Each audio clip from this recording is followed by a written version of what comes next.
Vous écoutez Europe 1, il est 9h30, le journal des médias avec Romain Bro. Rebonjour Romain. Rebonjour, à la une ce matin du changement dans le jury de Top Chef, un nouveau visage dans C'est à vous et une chanteuse dans Plus belle la vie. Et tout d'abord, donc, on va parler de France 2 qui n'est pas sûre de pouvoir diffuser sa pièce en direct d'Avignon ce soir. Résultat, elle anticipe une éventuelle annulation. Oui, la 2 qui joue la carte de l'événementiel en programmant en deuxième partie de soirée Le Prince de Hambourg, une pièce jouée en direct de la cour d'honneur du Palais des Papes d'Avignon à 22h20. Une représentation qui pourrait être perturbée par la grève des intermittents sur place. Incertitude également à cause de la météo. Du coup, une captation vidéo a eu lieu hier soir, comme c'est le cas d'ailleurs pour chaque événement en plein air. Un enregistrement qui sera diffusé uniquement si la météo est mauvaise, les orages par exemple. En revanche, si ce sont les intermittents qui empêchent le spectacle, là évidemment France 2 n'aura pas recours à cette captation au nom du droit de grève. Et selon nos informations, la chaîne a donc prévu un deuxième épisode des petits meurtres d'Agatha Christie qui sera programmé donc juste après le premier ce soir.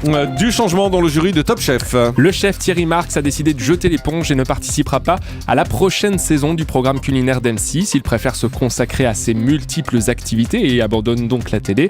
Du coup, comme l'a révélé Télé Loisirs, c'est un autre chevelu qu'il remplacera, Philippe Etchebest, le chef de Cauchemar en cuisine. Vu ses différents coups de gueule dans l'émission, ça risque d'être un petit peu plus piquant dans Top Chef cette année. Philippe Etchebest qui sera très exposé à l'année prochaine sur M6 puisqu'on le verra aussi sur la route de Top Chef en Access, un programme où il partira à la rencontre des cuisiniers amateurs partout en France. Pierre Ménès a pris la parole concernant les commentaires de Christian Jean-Pierre sur TF1. Christian Jean-Pierre, très critiqué par les téléspectateurs et sur Internet, il occupe même la dernière place dans un classement des commentateurs télé réalisé par le Nouvel Obs, ex-aequo avec Yuri Djorkaeff. Le journaliste de Canal+, Pierre Ménès, était interrogé à ce sujet sur un chat vidéo de Canal et il a tenté de défendre son confrère, enfin comme il pouvait. Écoutez. Quand tu vas sur les réseaux sociaux, quel que soit le commentateur, il se fait défoncer. Et les gens ont tous tendance à penser qu'il ferait mieux, ce qui n'est pas simple. Alors c'est vrai après que Christian Jean-Pierre, il reçoit vraiment, par moments il le cherche un peu. Perso, je m'en fous un peu. J'ai la prétention de croire que j'ai pas besoin des commentaires de qui que ce soit, et encore plus de Christian Jean-Pierre pour voir ce qui se passe sur le terrain. Alors après, il faut reconnaître un truc, c'est que la HD est de bien meilleure qualité sur TF1 que chez nos aimables concurrents.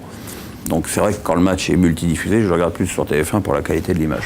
Enfin, il défend, faut le dire vite. Hein. Comme il pouvait. Oui, enfin, comme il a envie surtout, et il a pas très envie visiblement.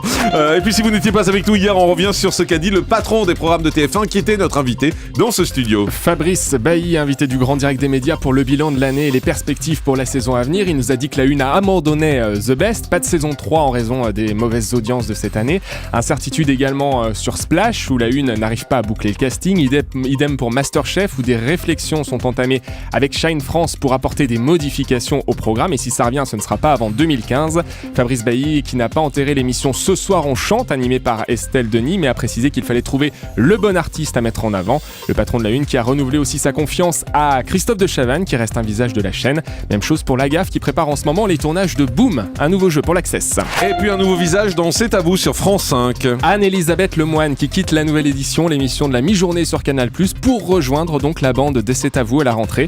Information révélée par Pure Média, ça fait donc une femme de plus autour de la table dans la bande très masculine de l'émission. Effectivement. Et puis transfert réussi pour elle, puisque c'est elle qui jouera le rôle de joker à la présentation de l'émission les lundis soirs, au même moment où Anne-Sophie Lapix se préparera pour l'émission Mots croisés sur France 2. Rémi Fimelin, entendu hier au pôle financier dans l'affaire Big Malion. Le président de France Télé, entendu hier par le juge Renaud Van Rugbect dans le cadre de l'affaire Big Malion. Rémi Fimelin, entendu comme témoin assisté. En cause, plusieurs contrats conclus entre France Télévisions, la filiale France Télévisions Publicité et la société de communication Big Malion entre 2008 et 2012. Laurent Geoffrin, officiellement désigné directeur de la rédaction de Libé. Oui, le personnel de Libération devait se prononcer et voter après son grand oral du début de semaine pour présenter sa stratégie.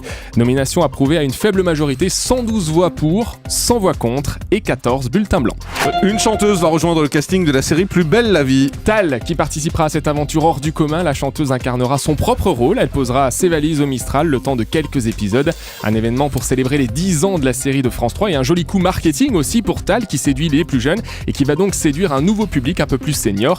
Tal que l'on retrouvera aussi tout l'été sur France 3. France 3 y croit beaucoup d'ailleurs puisqu'elle l'a choisi comme tube des vacances avec sa chanson Marcher au soleil. Viens, je t'emmène pour ton tour, et marcher sous le soleil. Viens, je t'emmène tout recommencer. Un titre que vous allez donc voir sur France 3 tout au long de l'été. C'est bizarre, c'est pas très France 3 en fait, c'est assez jeune. C'est familial. Ouais, c'est ça fait pas très France 3, mais bon. Un candidat de Koh-Lanta vient de devenir champion de France d'une compétition originale. Théoura, que l'on retrouvera dans la prochaine saison de Koh-Lanta en Malaisie, vient de devenir, tenez-vous bien, champion de France de barbecue. Ça existe. C'est quoi, Cet ça événement se tenait le week-end dernier au Sainte-Marie-de-la-Mer, dans les Bouches-du-Rhône. Le Tahitien s'est imposé dans les catégories bœuf et poulet et a terminé deuxième Non, mais c'est pas dans vrai. la Non, catégorie c'est porc. quoi Je vous jure que ça existe. Incroyable.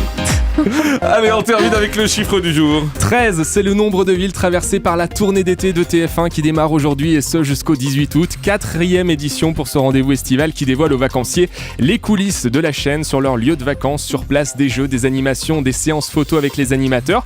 Alors parmi eux, Jean-Luc Reichmann qui sera à Besançon, Louis Baudin à Metz, Estelle Denis à Mimizan, Vincent Cerruti à Besançon, Evelyne Delia à Port-la-Nouvelle et Jean-Pierre Pernaut à Hyères. Voilà, si vous habitez dans le coin, vous allez Sympa, pouvoir aller les voir en maillot de bain. Les danseurs de l'émission Danse Ça, c'est avec moins les stars seront également de la partie. Là, ça peut être intéressant pour les danseuses et danseurs pour les maillots de bain. Top départ aujourd'hui à Calais et la Une a même prévu de diffuser les 2 quarts de finale de foot ce soir sur grand écran. Merci beaucoup, Romain. Le grand direct des médias, Jean-Marc Morandini.